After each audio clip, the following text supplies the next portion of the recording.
Raising kids is part joy and part guerrilla warfare. Ed Asner, American actor.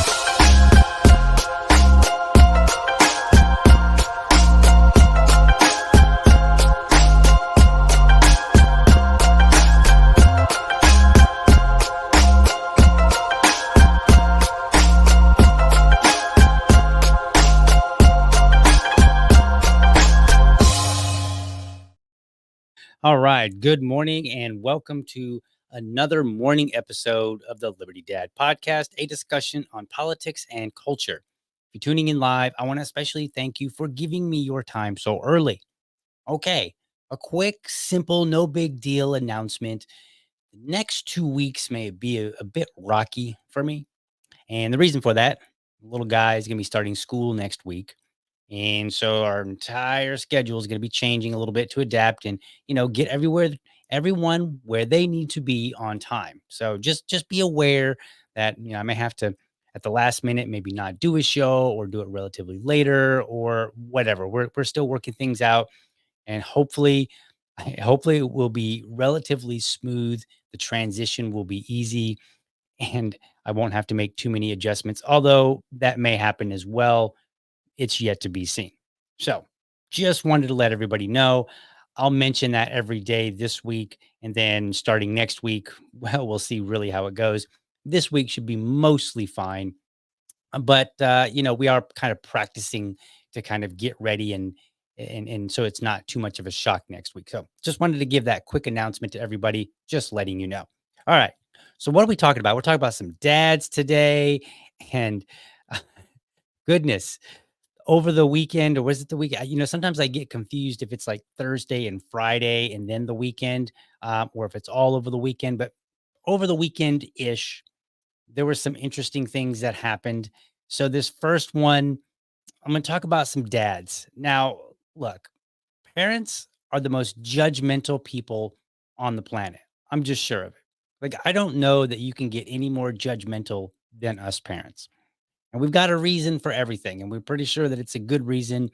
And we're critical of other parents. We're critical of non parents. Right. So this dad tweeted out something. And I was like, okay, that's very interesting. And I didn't agree with it.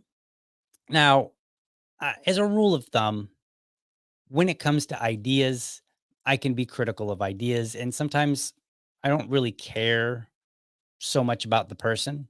So in this particular case, like, I don't have I'm not hung up on this dad. Okay, I'm calling him the ice cream dad. I'm not really hung up on him too much. I just read it. I had an opinion. Now I'm talking about it, and that's it. No big deal. So let me put it up on the screen so you can see what's this big deal here? What are we talking about? So here we are. This dad said, this kid saved up all week for an ice cream, spent $5, dropped it after the fifth lick. Like, wow, okay, this is a rough thing, like, right? So this kid drops it, right? So then he says, I didn't buy him another one. Life is hard. He took it well. And then I'm not showing it, but he has a picture of his kid sitting there with no ice cream, kind of looking a bit, kind of sad and whatnot. Man, like a lot of people really took issue with this. Not I wasn't particularly excited about it either. Like I was like, for real, dude? I was like, why would you do that? And I had to think about like what was my response going to be.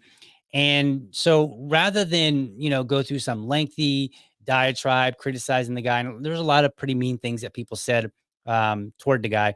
I just, I remembered this quote. And so I'm going to read this quote to you because I think this quote basically says everything. It says, it's not our job to toughen up our children to face a cruel and heartless world. It's our job to raise children who will make the world a little less cruel and heartless. L.R. Nost, I think is a writer. And that quote just kind of stuck out to me in this particular case. Now, later, somebody, there was some exchange in the comments when I had posted and when I reposted this. And I made this further follow up to somebody else. Where is it? Oh, there, here it is. So what I pointed out to them, because they were like, well, the child is probably too young for that kind of a lesson. And no, that's not the no, somebody said There are good and important lessons in mistakes, but you generally have to experience the consequences of those mistakes to learn from them. Right. So then my response to that was to say, the child will likely be fine. Okay. This is where I say, like, as parents, we can dial it back a little bit on the judgment because in most cases, the kid's gonna be fine. Right? We just disagree with what they're doing, right? Like, "Oh, no, you fed them baby formula. How dare you?" Right? Like we get worked up about things, but at the end of the day, the kid's probably gonna be fine. Then I said, however, a better lesson would be to tell them that's life, kinda like what the dad did, right? Like, it's too bad. Sucks to be you, son." I mean, maybe not say it like that. And then drive to a different ice cream shop and surprise them with a new ice cream. Now, like, why would you do that? Well, if we're teaching lessons, here's a good lesson. Then have a sit down to explain how great it is when others help you when things go wrong. The child learns how it feels to be sad, right? Because they had that initial moment like, man, I saved up all my money and I went out and got ice cream and then I dropped it, right? So you're feeling sad. And then more importantly, what it feels like when somebody does something nice.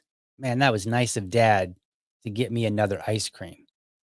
And I said, and then he gets the ice cream too, wins all around because obviously there's that joy of eating the ice cream in itself. And so for me, I looked at it and I said, this was a great opportunity that the dad missed, in my opinion. He missed this opportunity to kind of show his son, like, yes, life is hard and it doesn't feel good. And life can also have its benefits, right? When people are nice and ensuring that the kid gets to feel both. Like he knows what it's like to when something bad happens, but he also knows what it's like when somebody does something good for him. And that feeling would hopefully be, he would learn to reciprocate that feeling. Hey, man, I'm in a position to help you out. Something bad has happened to you. Let me let me give you some of mine. Maybe he's with a friend one day, and his friend, maybe they're eating ice cream sandwiches, and his friend drops his in the dirt, and then he breaks his in half, and he says, "Here, man, why don't you have half of mine?" That way I know what it feels like when somebody does something. Now I get it. These kind of things don't happen all the time, right? Like sometimes things break and there's just nothing you can do about it, right? Like that's it.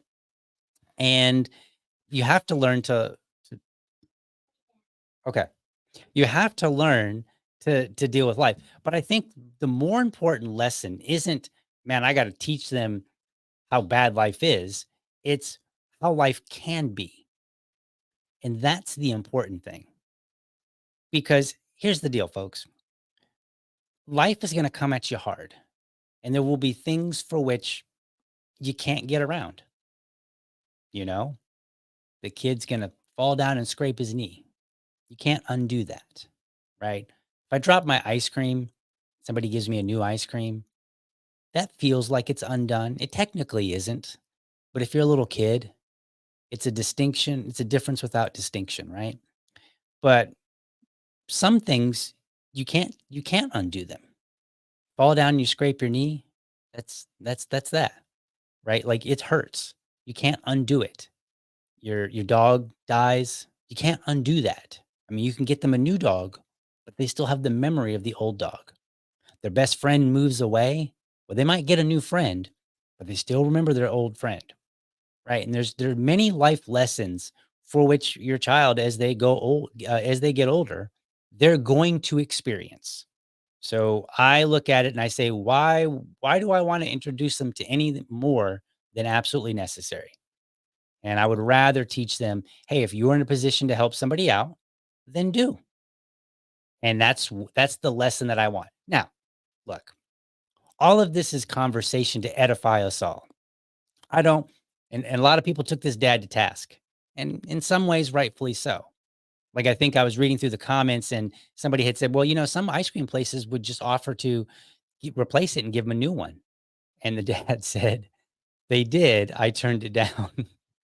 And I was like, "Boy, like it's almost like he wanted to be ripped apart on the internet." Like Like, seriously? I can kind of understand the first lesson, like, son, that's life, sometimes you save your money and then you go buy something and then it breaks and then you don't have any more money. And that's just too bad. I kind of understand that lesson. I don't think it was necessary personally, but man, then to turn around and be like, someone's trying to do something nice for you and I'm going to tell them no. That just like, I don't know. And maybe it didn't happen at all. I don't know. Maybe the dad took a picture before and then actually ended up giving them the ice cream, but then just told the internet everything, just to kind of get some clicks and likes and whatnot, and whatever. So I don't know. I don't really know, but I thought it was a good thing to talk about because there is this lesson here for us all. Because here's the thing. If you don't have kids and you're listening, this is a lesson for you, for your fellow man or woman that you run into contact with. You can do things for nice people even when you're old and they're old. They don't have to be little kids. And that will make the world just a little bit better place. All right, what's next? Well, JD Vance apparently stirred things up too. Where's that clip here? Let's pull that one up. Um, he stirred things up, and this is also on the topic of dads. So let's take a look at it and see what So, he did. hey, I'm like, oh no. So I call Trump and I'm like, hey, sir, what's going on? He's like, JD, you missed a very important phone call. And now I'm going to have to pick somebody else. And I like tense up and almost have a heart attack. And the crazy thing about it is my son, who's 7, is in the hotel room with me. And he's really into Pokemon cards right now. He's going through a Pokemon phase. Are you guys into Pokemon? I was back in the day. Okay, yeah. yeah, That's a okay. big phase right now, I think, in general. Yeah. So Minecraft here. He's really into it. So he's trying to talk to me about Pikachu. And I'm on the phone with Donald Trump. And I'm like, son, shut the hell up for 30 seconds about Pikachu. This is the most important phone call of my life. Please just let me take this phone call. All right. So he got taken to task on that one. Everybody's like, I can't believe he would say, why would he? Oh my God. He said, shut the hell up to his kid. Donald Trump can wait. Rah, like people were just going crazy. Here's what I think. I think the people that were going crazy were mostly people that didn't like him in the first place. And they're just looking for a reason to be angry. Right. Because I'm like, look, should you tell your 7-year-old who's excited about Pikachu to shut the hell up? No, you should not. Will you? Maybe. We all I made a joke a while back and I said, are you really a parent if you don't get frustrated one day and you say something along the lines of, will you please stop talking? Right.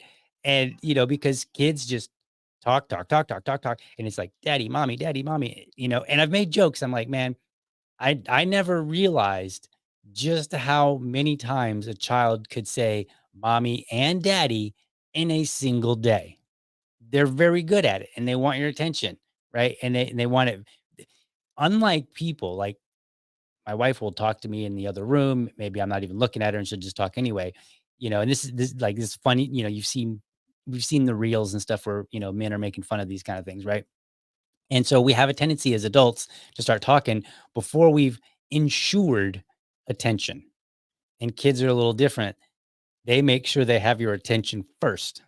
Then once they have your attention, then they start talking, or they'll start talking anyway, and then just keep like, daddy, did you know this? Daddy, daddy, daddy. Right. So it's kind of like this interjected daddy or mommy as they're talking to make sure that they have your focus, which is what they're supposed to do. Right. That's literally their job. Their job is to engage and then engage some more and then engage a little bit more and then some more on top of that. Right. Like that's their job. That's what they do. And they do it very, very well. And as adults, especially if you're if you're an adult who hasn't really worked with children and then you have a child, I still think it's a bit of a shock. Like, I get it. I've been with my son for 5 years, but he hasn't been saying daddy for 5 years to interrupt. Right. And it seems like out of nowhere, it's all of a sudden a lot. And I'm not complaining. Don't get me wrong. We're just having a frank conversation here. I'm not complaining at all. I love it. Mostly. There are times where you're like, son, go play, please. Daddy's trying to do something. Because I work from home. And there are times where I'm just like, you know, and so I have no problem with this. Like, if we're gonna be upset about JD Vance, there are far better things that we could talk about. Like, I don't know, policies. How about that? That'd be kind of interesting. That'd be a new one. Rather than being lazy and getting angry at him over things that pretty much we all know happen and many of us have done. Many of us have gotten frustrated and be like, "Will you go in your room and play? Let me take this phone call. I'm trying to talk to my boss." Right, whatever, whatever the case is. "I'm trying to do my taxes." I remember growing up, my mom, when it was tax season, you did not talk to mom because she had the dining table full of papers going through because she would do her own taxes. And you talk to her like if there was a mommy even once, she'd be like, "I'm doing taxes. Get away. Go play." Right? That's not really what she sounded like. That's my best impression. So, to me, that's not a big deal. It's a big nothing burger. The video clip is going around. People are criticizing him. Boo hoo. Talk about policy, folks. Come on. Let's do something important. So, there's the two dads that I had to talk about. And again, we're just edifying ourselves. We're looking and saying, okay, based on what we're seeing, how can we do better as a society? Like if you're a dad, how can I be, let me take an opportunity to reflect on somebody else's missed opportunity so that I can be better. If you're not a dad, then hey, you know what? How can I use that to influence me to make the world just a little bit better place? Because if we could all work hard to make the world just a little bit better place, then maybe it would be. How about that, folks? That would be phenomenal. All right. What else happened this weekend? Well, as it turned out, Kyle Rittenhouse stirred up the internet like like a hornet's nest. There was a video. I wish I'd grabbed it. I didn't think about it until just now. There was a video I saw. I was like scrolling through some reels, and it was weird. The video was titled like, "Man, what does this man doing with the honeybees?" or something like that. And I'm looking at the video, and I'm like, and this is man in a full suit, right? It looks like a hazmat suit, almost like a really thick hazmat suit, and he's digging this giant hole out of the ground, and there's all these bees, and I'm like looking at this video and I'm like, man, those look really, really big for honeybees. And then it turns out in the comments, everybody's like, those aren't honeybees. Those are like I think they're the giant Japanese killer hornets or something like that. And they're like 2 inches long or something crazy. They're huge. And he was digging up the nest for whatever reason. And like that's what the internet looked like this weekend after Kyle Rittenhouse said what he said. Now you're probably like, what in the world did he say that turned the MAGA folk, into hornets? Well, let me play that clip because it was interesting. All right. So here it is. Hi, I'm Kyle Rittenhouse, Outreach Director for Texas Gun Rights. A lot of people are upset that I said I'm going to be writing in Ron Paul for President of the United States. And that is true. I will be writing in Ron Paul. Unfortunately, Donald Trump had bad advisors making him bad on the Second Amendment, and that is my issue. If you cannot be completely uncompromisable on the Second Amendment, I will not vote for you, and I will write somebody else in. We need champions for the Second Amendment, or our rights will be eaten away and eroded each day. I support my decision, and I have no takebacks. All right. So that's what he said over the weekend. And man, I tell you what, the claws came out. MAGA people were so angry. And I'm not saying that, in this particular context, I'm not using MAGA as a negative, in a negative context. I'm just saying like these are the Donald Trump supporters, the diehard Trump folk. They were at least the online ones. I mean, probably the ones that aren't online are a little bit more rational because I think everybody that's online terminally like that, I think they just have a tendency to be irrational. And man, did they get angry? Oh my goodness, they were so mad at him. And they were just coming out left and right and trying to cancel him. And like people were like, let's block. There was like these like tiny movement of let's block Kyle Rittenhouse. And it was intense. And I was like, holy moly. I was, like they were so mean. The vitriol was just crazy. Like someone, I didn't grab the screenshot of it, but somebody had said something to the effect of, we should have, he should be in jail right now. Like, and they're referring back to when Kyle Rittenhouse was up was it Minnesota, where he went to the BLM riot and then he ended up shooting two people. I'm sorry, was it three? No, three people. He shot three people. Two of them were killed, and the other person, I don't know if he lost his arm or not, but kind of looked like it in the moment. And so he shot 3 people during this BLM riot, and then he went to jail. Not he went to jail. We went to court because they were going to try him. And there was a big, national conversation. MAGA got really behind him. I was really behind him because I looked at it and I said, look, even though I don't think you should have been there, I do believe based on the evidence, you still had the right of self-defense. So as far as I was concerned, those were good shoots. They were clean shots. And so I was like, I was just amazed at just how really? You now think that you want him to go to jail? You like are looking back and like, man, this dude should have went to jail. Like, no, you supported him because it was the right thing to do, not because he was going to give devotion to your leader. Like, that's insane. This is not North Korea, folks. Like, I don't know if the MAGA folk have realized this. Now I'm being a little bit snarky. This is not North Korea. Donald Trump is not dear leader, nor should he be treated like one. And when he's crappy on the Second Amendment, like he has been, he should be called out on it.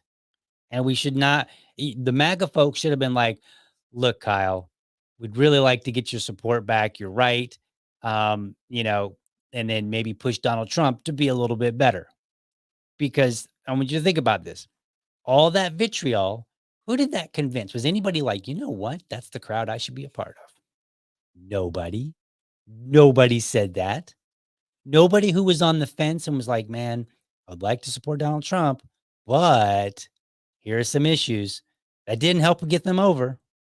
In fact, it probably pushed them away like, geez, they're going to cancel their superstar. And I get it. I get it. He came out and he's like, I'm writing in Ron Paul. And like, he's basically like, I'm going to vote for somebody else, somebody better. Ron Paul would be better for sure. By a long shot, honestly. Maybe that's why they were so angry, because they were like, no, he's right. He's embarrassing us, and rightfully so. Get him, right? Burn the witch. And so they went after him like crazy.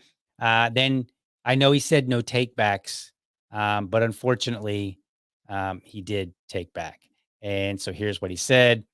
Over the past 12 hours, I've had a series of productive conversations with members of the Trump's team, and I'm confident he will be the strong ally gun owners need to defend our Second Amendment rights. My comments made last night were ill-informed and unproductive. Well, they weren't ill-informed. Anyway, I'm 100% behind Donald Trump and encourage every gun owner to join me in helping send him back to the White House. So 12 hours, like, that's intense. I mean, look, here's the thing. The kid is 21. Okay? He's 21. Cut him some slack. When I was 21, and I mean from all sides, when I was 21, I might have came out and said something like that too before I consulted with the Trump team, right? And look, I am all in on the libertarian candidate. That's not who we're talking about right now. We're talking about Donald Trump. So if I was 21 and I was supporting Donald Trump, then I got mad at him, I would probably beat feet, if we had the internet like we do now. And I would come out and I would say, you know what? I'm not supporting this guy. I'm supporting this other guy because he's way better on this particular issue that I care really about. And think about it. The Second Amendment is a big deal to Kyle Rittenhouse because he went to a BLM riot and he ended up shooting 3 people, killing 2. So supporting somebody who is very strong on the Second Amendment kind of makes sense. Like, his life depended on it. Okay. And so, but he's 21. Like, think about it. Like, if you're an old like me, think back when you were 21. How many bad decisions did you make? And I'm not calling this a bad decision, but how many bad ones did you make? You probably made quite a few. And if you were like me, you made up for all the people that weren't making bad decisions. Because it's almost like I was in a race to see who, how many bad decisions I could make compared to other people. So he's 21. I don't really expect a whole lot. And I'm not saying that in a negative sense. I'm just saying, like, you're still young. You make mistakes. That's the time of life for which it's okay to make mistakes. You get fired from the job for being a fool, those kind of things. That's the time frame for which these kind of things happen. And so I don't have a problem with him. I actually supported him coming out and saying, hey, I'm not going to vote for Trump. I'm going to vote for Ron Paul. I'm like, well, all right, If you're not going to vote for the libertarian candidate, at least vote for somebody that's really good, right? Ron Paul, I mean, I don't know can you get any better than that? I don't know. I don't think so. So, as far as I was concerned, that was a great decision to begin with. But then he waffled on it, and that's okay. And like some people were like, oh, couldn't even stand up to 12 hours. Well, MAGA was pretty brutal. Like they were pretty rough. And hopefully this is a lesson to him that he learns over time. And the lesson is that yes, when it came down to it after the shooting, MAGA had his back. So did libertarians.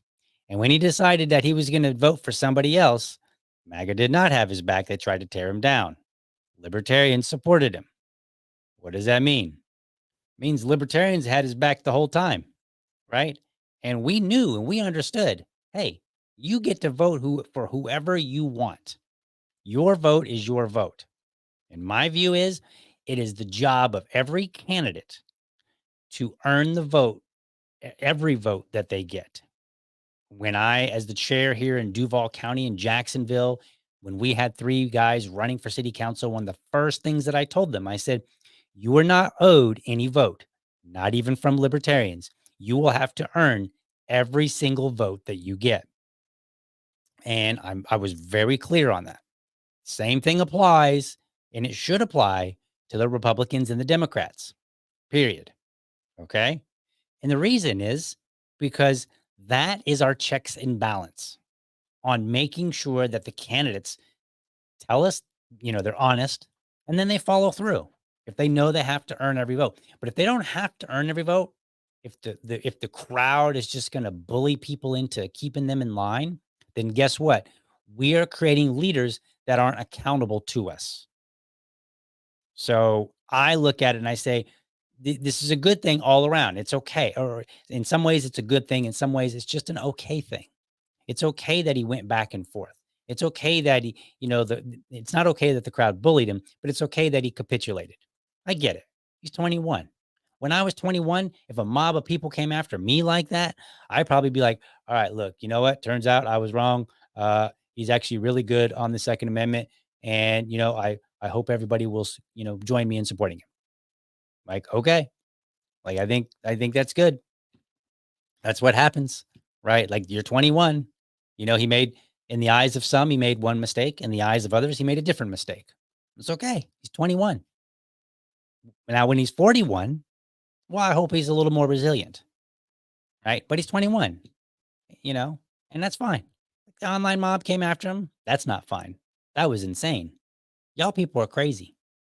You MAGA folk, if you're one of the MAGA folk that went after him or that thought it was okay to go after him, you're a lunatic. There's just no way to say it.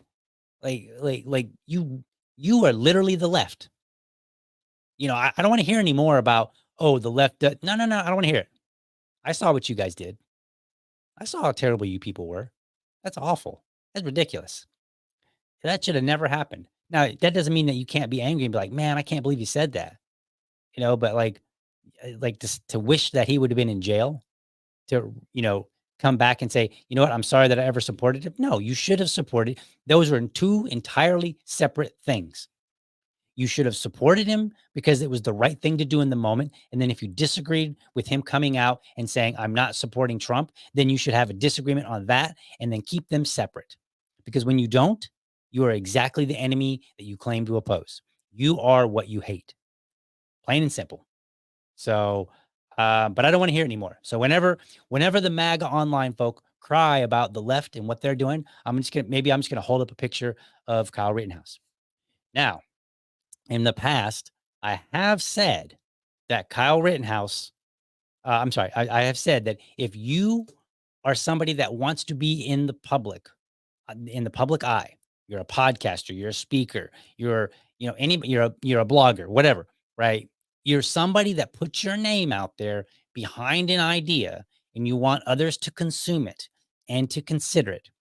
Anytime you're one of those folk, or if you're a politician, you are subject to ridicule.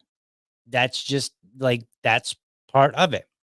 And so because of that, I hold it the same to Kyle Rittenhouse. So even though they were vicious to him, which I don't think they should have been, criticizing him is one thing. A little mockery would have been fine, but they went way overboard. But here's what's not overboard. Oh, I didn't get the audio. Boo. Let me fix that audio real quick. I messed up on this. So I can fix this. I can fix her. I can do this real quick. We'll play that one more time because it's better with the audio.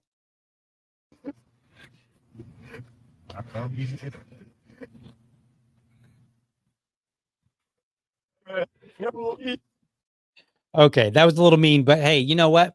Hey, mockery, it's a good thing. That's another check and balance to those who are in power or influence. And I think it was a little fun. It was like, I'm not trying to cancel Kyle Rittenhouse.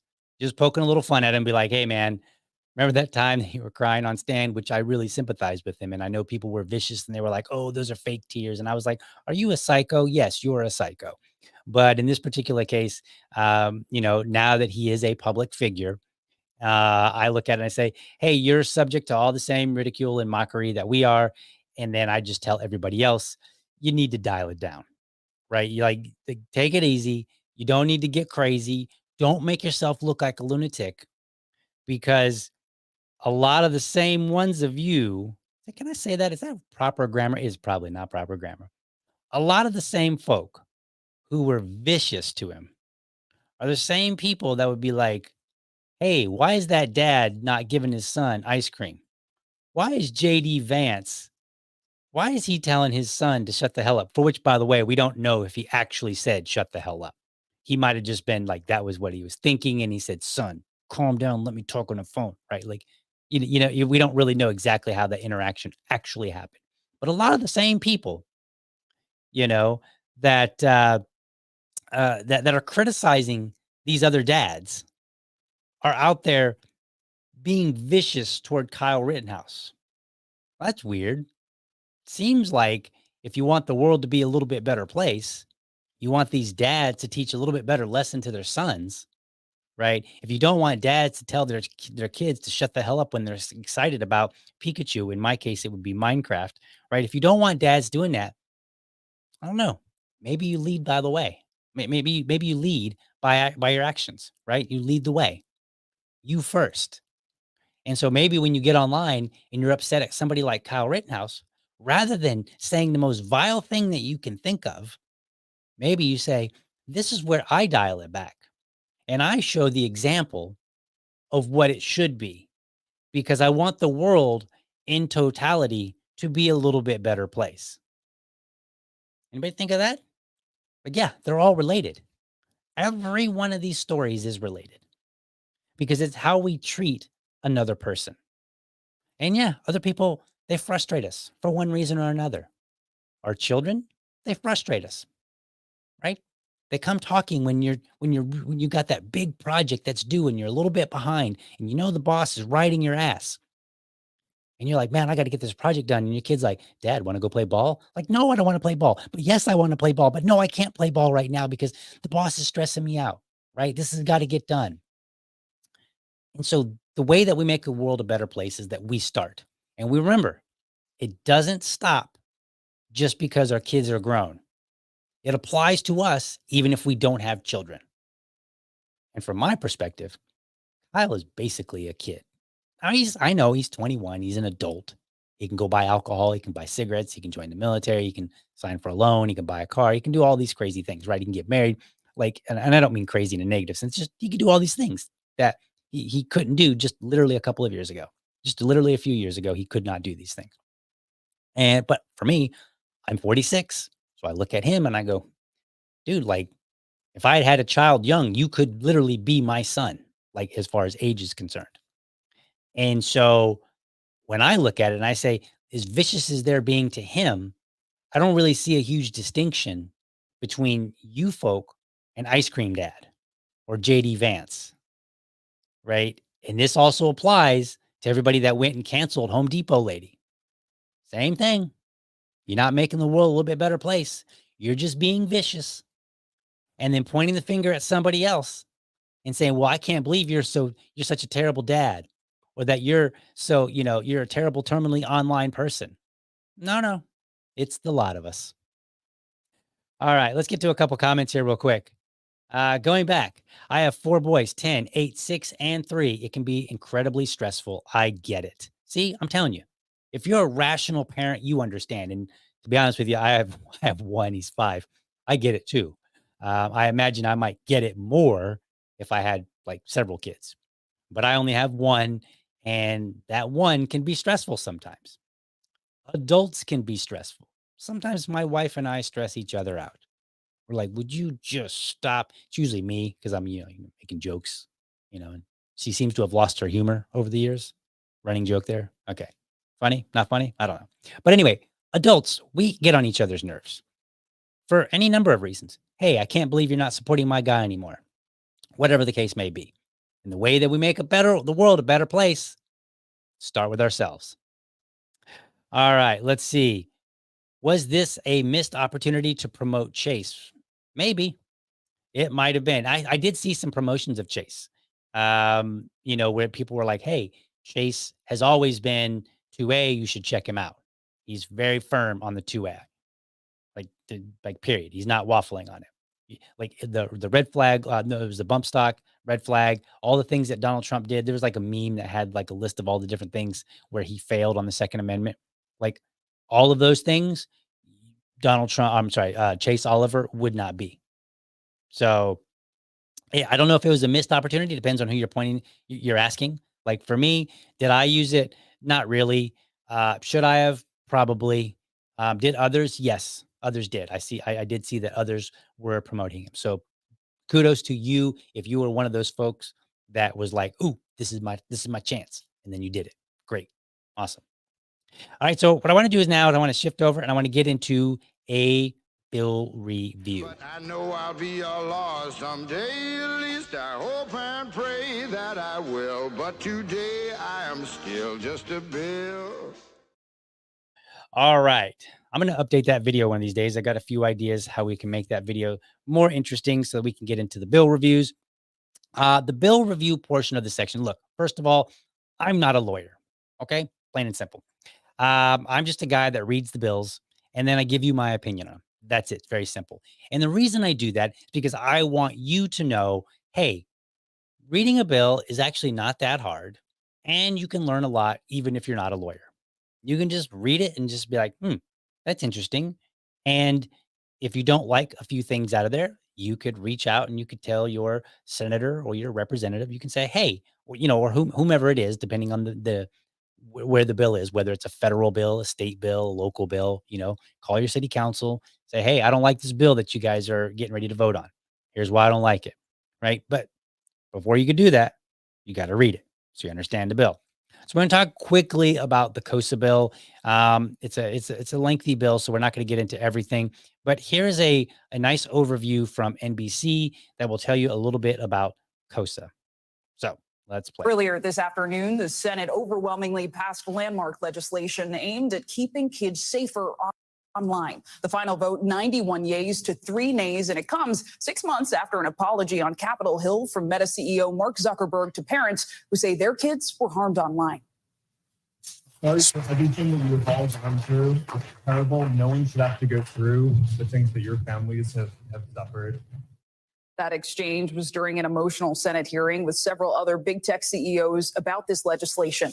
NBC News congressional correspondent Julie Sirkin joins us now from Capitol Hill and has been tracking this. So, Julie, we talked about this months ago. The measure is made up of 2 bills here, the Children and Teens Online Privacy Protection Act and the Kids Online Safety Act. It has all been characterized as some of the most significant congressional developments to happen in decades to regulate social media actions. So tell us more about this and its significance.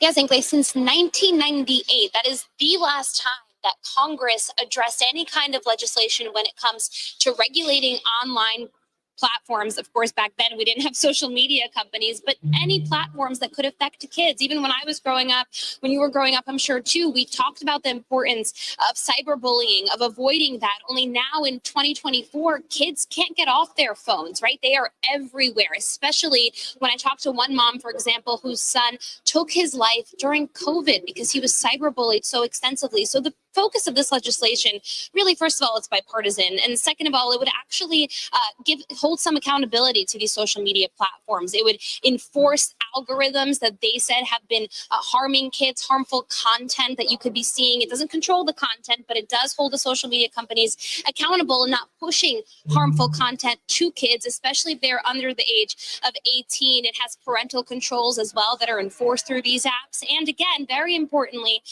parents will be able to sue these social media companies to actually hold them accountable, to be able to fight fire with fire, essentially, here. And one of the big reasons it took so long to get to this point, Zinkley, is because, of course, the tech companies have extremely powerful lobbies that have been trying to hold senators, keep them from passing something like this.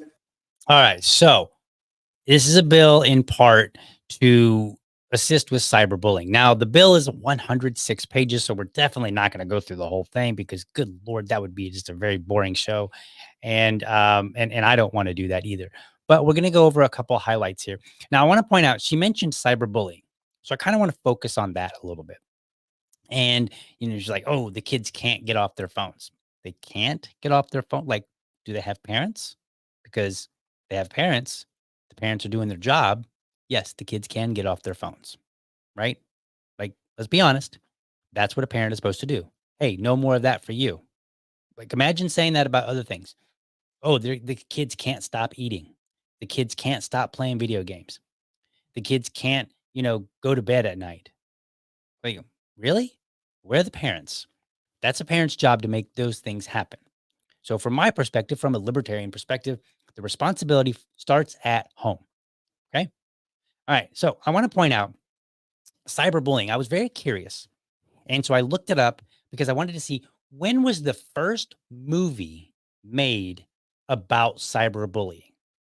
And the reason I did that is because it kind of like gives us this sense of when it became a public conversation. Not necessarily when did it start, but when did it start becoming a more public conversation?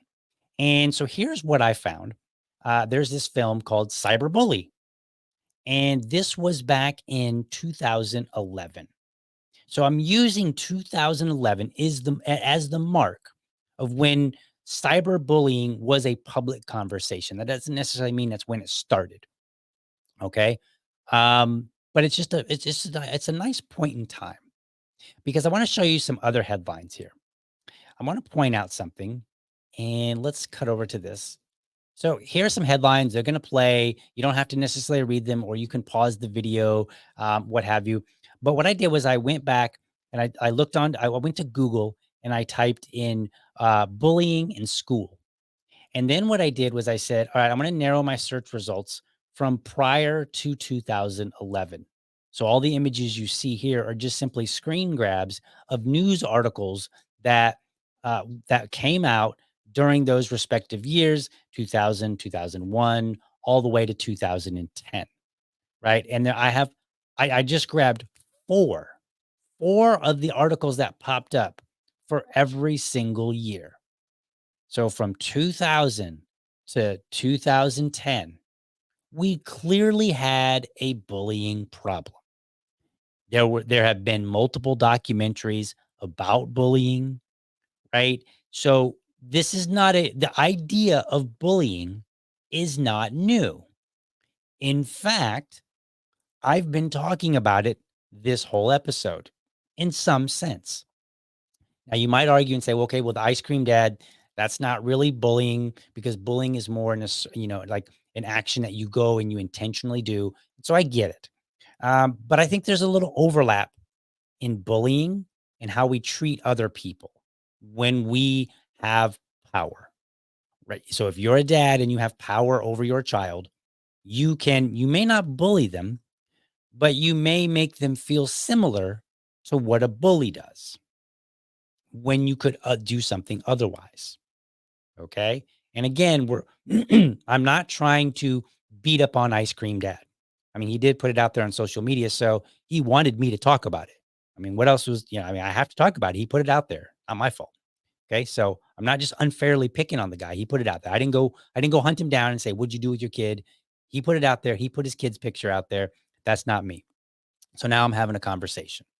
And then you have JD Vance, who told his son allegedly, potentially, to shut the hell up, right? And again, he may not have said that. He may have been like, "Son, go play with your toys. I'll talk with you in 5 minutes." And in his mind, he might have been like, "Would you shut the hell up?" Right. But then everybody came after JD Vance and like, "Oh, I can't believe you. You're a terrible dad. Blah, your kid's going to grow up this way and that way, whatever." And then we have Kyle Rittenhouse, who decided he was going to change his vote because he didn't like how the politician was behaving. And then everybody freaked out and they bullied him. And they really bullied him for sure. Right. So they online harassed him. And this has been going on, bullying in some form, my entire adult life, my mom's entire adult life, her youth, and so on and so forth. Bullying has been going on forever. This is what happens. Now, I'm not saying like, hey, since it's been going on forever, it's okay. What I am going to say is, are we sure that we can pass legislation to resolve it? Because seems to me we've not been able to resolve it in the real world. How are we better situated to resolve it online? So let's take a look at that bill real quick. Let's pull this up. All right, here's the bill. And it just says, very beginning here, section 1, short title, table of contents. The act may be cited as the Kids Online Safety and Privacy Act. And then it follows through. It's 106 pages. We're not going to go through the whole thing, but I do want to go through a couple points just to kind of highlight, okay, what is the bill talking about? So we're going to jump on over and we're just going to do it in the first few pages. You can actually look,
All right. I think we are back, folks. Let's see here. We will give me just a second. If somebody's in the comments and watching still, please let me know if you can see me now and everything is good to go. Let's see here. We are currently having a bit of a storm. All right, awesome. So Sean says you're back. All right, awesome. One of my lights is out. I'm not going to get up to go and get it back on. So we'll just have to deal with me being a little bit on the darker side. Apologies, folks.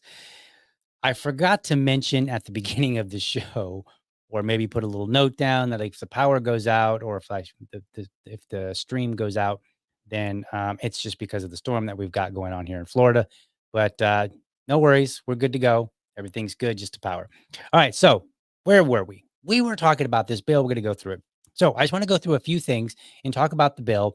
And like I said, it's 106 pages. Even if you only read like the first 20 pages, you're going to be a lot more knowledgeable about the bill than if you watched a few clips on the internet. Promise you, you're going to learn a little bit more about the bill. So at least do that. Now if it's what I tell people, if it's something that you're very passionate about, then go ahead and read the whole thing. If it's not too terribly long, if it's a 1,000-page bill, then just reject it and be like, nope, come back with something that's readable, right? Like I think that's probably the better course of action. But for these ones that are like maybe 100 pages, and the reason I say that about the ones that are 100 pages, just briefly, kind of sidetrack a little bit. What they do is you're going to see like here's all these different sections to this bill, and as you go down, you'll notice that like in some cases, what the bill will do is reference existing statute and changes that are being made. So sometimes 100 pages isn't 100 new pages. It may only total all the new changes may only total a few. They just may be in different parts of the law, different areas of the statute. So I just want to point that out. All right, so we're going to go to page 3 here real quick, and we're going to take a look and see what it is that we can find to learn about here. So I'm going to go back a little bit. So some definitions. Definitions are always important. We need to know what the definitions say. Or I'm sorry. I'm a little bit thrown off because like everything got all jacked up on me and all my windows are messed up, blah, blah, blah. But definitions help us understand exactly what terms mean, because sometimes a term may mean one thing in the real world or we may understand it differently. And then in the law, in specific parts of the law, it may be different. So here they're terming a child to mean an individual who is under the age of 13. So if you're 13, you are not considered a child for this portion of the law. Now, somewhere else, they may look at it differently. Okay. But here they're identifying a child is anybody who is 0 to 12 years old. So if you're under the age of 13, the next interesting term is compulsive usage. The term compulsive usage means any response stimulated by external factors that causes an individual to engage in repetitive behavior reasonably likely to cause psychological distress. Now, I don't have a big issue with calling a child somebody under the age of 13 when we might talk about social media, because they later term anybody that's under the age of I think it's 17 or under is a minor. So they actually have a term child for anybody up to the age of 12, up to and including the age of 12. And then anybody from 13 to 17 is considered a minor. And I'm okay with this distinction because if you think about movie ratings, we will say like, oh, this one movie's PG-13, this movie's rated R, this movie's rated G, this movie's rated PG. And it gives us a sense of context. Okay, like, is this appropriate for my child? Because there are some things that we could put on TV that are not appropriate for my son at 5, but they might be more appropriate when he's like 13. And so I think these kind of distinctions are good.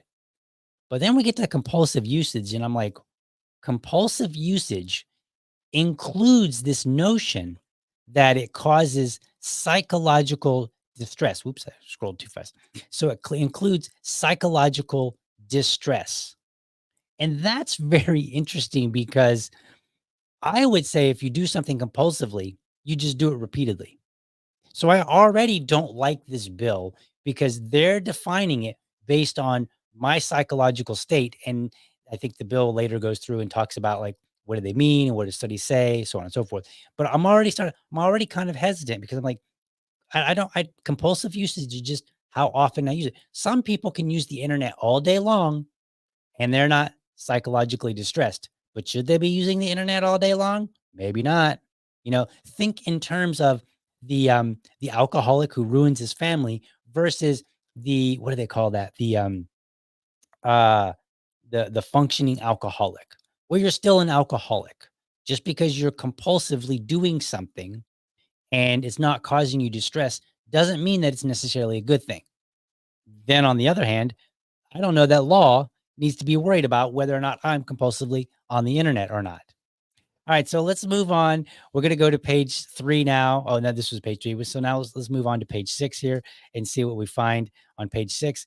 So they are design features. So the criticism of this bill, one of the major things is the term design feature means any feature or component of a covered platform that will encourage or increase the frequency, time spent, or activity of minors, which they identified up between 13 and 17, on the covered platform. And covered platform is which platforms do they cover? So they're basically picking out social media companies. So if you're Gmail, you're not considered a covered platform because you're an email. So we can be mean to each other through email, just not on Facebook. So then they get in here and they say infinite scrolling or autoplay, rewards for time spent on the platform, notifications, personalized recommendation systems, in-game purchases, or appearance altering filters. So we can pretty much recognize which platforms they're kind of pointing out at here, right? Infinite scrolling, that's pretty much most of the social media. I think all social media has infinite scrolling or autoplay. Rewards for time spent on the platform. It depends. Like you can get more likes, more clicks, and stuff like that. Um, Notifications. That just seems kind of standard. Personalized recommendation systems. So this is like the for you on Twitter.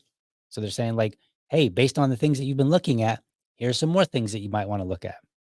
In-game purchases. This is going to be more for the gaming crowd. I don't really do that. It's not my thing.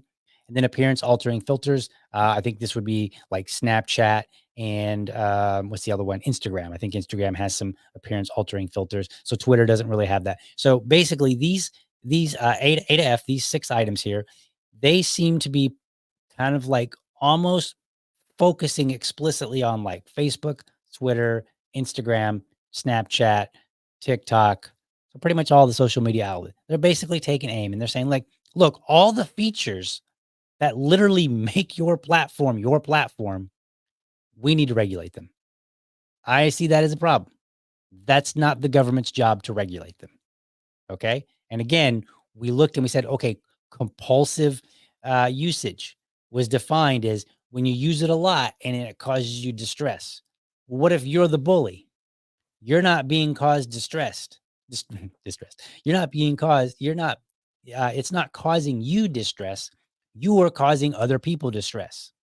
I'm willing to bet that the people that bullied Kyle Rittenhouse, they were causing him distress while they were infinite scrolling, while they were getting rewards for being on the platform, for making up all their memes and jokes, all the mean ones, right? They were getting likes and clicks, follows, those kind of things. They were getting notifications. Hey, somebody liked your stuff. Somebody liked your stuff, right? Somebody retweeted you. Somebody responded to you, right? So the bullies are the ones aren't the ones that are going to be considered compulsive here. It's going to be the ones that are just so we're regulating for the people who are having a problem potentially, right? And I'm not going to get into whether or not, the details of that. I'm sure there are. I know there are. People get online and other people are mean and then they have it, they like there are people that like there have been stories of kids that have committed suicide and stuff like that. And I feel for them. Right. So there are, but think about the legislation that's being passed here. And then let's move on to page 10 here. We got 2 more pages. Oops. Was going through there. All right. So here, down here under duty of care, prevention of harm to minors. So a covered platform shall exercise reasonable care in the creation and implementation of any designed feature to prevent and mitigate the following harms to minors.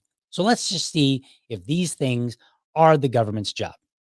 Consistent with evidence-informed medical information, the following mental health disorders: anxiety, depression, eating disorders, substance use disorders, and suicidal behaviors. Okay. Well, that's not the government's job to regulate that via social media. It's not their job. Patterns of use that indicate or encourage addiction-like behaviors by minors. Okay. Also not their purview. Why? Because anything that a minor gets involved in, they basically treat it like an addiction. Remember when, if you're my age, remember when the summertime, when you were in high school, what'd you do? Play video games a lot? I know I did. I played video games for hours trying to get, Mega Man, Mario Brothers, that one level we just couldn't get. And we played it for hours. My buddies would come over and spend the night. And what'd we do? We stayed up all night long playing video games. Very addictive like behavior. And before that, what'd we do? We went outside. We rode our bikes all day long, right? We did stuff. And whatever we got into, we really got into it. It was a big deal, right? And so this is natural part of being a child. So they're regulating what is natural. And the problem that I have, that's the parent's job. It's the parent's job to say, no more video games, go to bed. You've got school in the morning. Hey, I think you've had enough. You need to go outside and play, right? You need to do something different. Go work on an art project or something like that, whatever the case may be. So I don't think these are within the purview of the government, especially the federal government. All right, continuing on. Physical violence, online bullying, and harassment of the minor. I kind of don't have a problem with this one. But I do have to question and say, have they been successful at doing that before internet? No. So you couldn't do it in real life. How much better are you going to do it online? You're not. All you're going to do is going to create a bunch of legislation for people to follow, to regulate, to make things cost more, to interrupt the enjoyment that adults are having online, however we want to have it. That's all you're going to do. And you're probably not going to solve any of this. All right. Now, here's one I actually agree with. Sexual exploitation and abuse of minors. 100% am behind this. I have no problem if you say, hey, look, as a platform, you got a lot of people on there. We need to make sure that you're taking proper measures to limit sexual exploitation and abuse of minors. And if we see that you're not putting in a proper effort, and I understand that proper effort, that's a very subjective term, but I think this is an area where government would be reasonable. Next one, promotion and marketing of narcotic drugs as defined in Section 102 of the Controlled Substance Act, tobacco products, gambling, or alcohol. Okay, so I'm okay with limiting this to minors. We had that issue where, what was it, on Twitch? Where Twitch had all these streamers that were getting on there and being very lurid. And Twitch actually was apparently, it's marketed specifically to minors, to young people, people that are not of age. I mean, there are people that are, that are adults that are on there, but I think it's primarily marketed to children. And so if you were to say, look, you got to make sure that, you've got to take the effort to limit narcotic drugs, tobacco products, gambling, and alcohol, because these are things that are currently illegal. I'm okay with that, although I'm a little skeptical. That's why I had it in orange, and I should have had the other one in orange. So the yellow is the ones where I'm like, nah, I would have made it in red, but then you couldn't read it. So the yellow ones are like, nah, that's not your job. The orange ones are like, I'm kind of okay with it. I'm not confident that you're going to be any good at it based on history. And so maybe the legislation is just going to give us this false sense of security. And that I'd rather have no legislation than you to lull me into thinking, and many parents worldwide, or not worldwide, I mean nationwide, to believe that, hey, it's now safe because we got legislation. because that means I don't have to do my job, right? And I should not be put in a position where I can say, I'm not going to do my job. Last one. Predatory, unfair, or deceptive marketing practices or other financial harms. I'm actually good with this one. Why? It's fraud. If somebody says, I'm going to offer you this product, that product needs to be as they offered it. If somebody says, hey, if you do this thing, I'll pay you this money, that should happen, right? If you give me this money, this thing will happen, right? All that, I'm good with it. So I'm okay with legislation that protects, that I don't want to say protects, but that punishes people for doing wrong to other people, actual doing wrong. That's fine. But this preventative stuff, you haven't convinced me that, number one, it's your duty. And number two, where it might be, where I might say, okay, it is your role. You haven't convinced me that you can do it anywhere else. So maybe we need to back off legislation and focus on, okay, bullying has been a problem and we claim that it's getting worse. So if it's getting worse, then the problem isn't that we just don't have legislation. It's not like that would be a weird society to say we're becoming more and more civilized, but we just need more and more legislation to make sure that we like either we're becoming more civilized or we're not. All right, last item here, page 11. No, that was it. That was it. So that's just a quick bill review. I just wanted to go over it very quickly and just talk about, like, I don't think that this bill is going to deliver what people think it's going to deliver. Okay. I think it's going to deliver complacency. And how will that help bullying? Well, it won't. And in fact, we can see that adults right now, they need to work on their own selves before they worry about all the kids out there.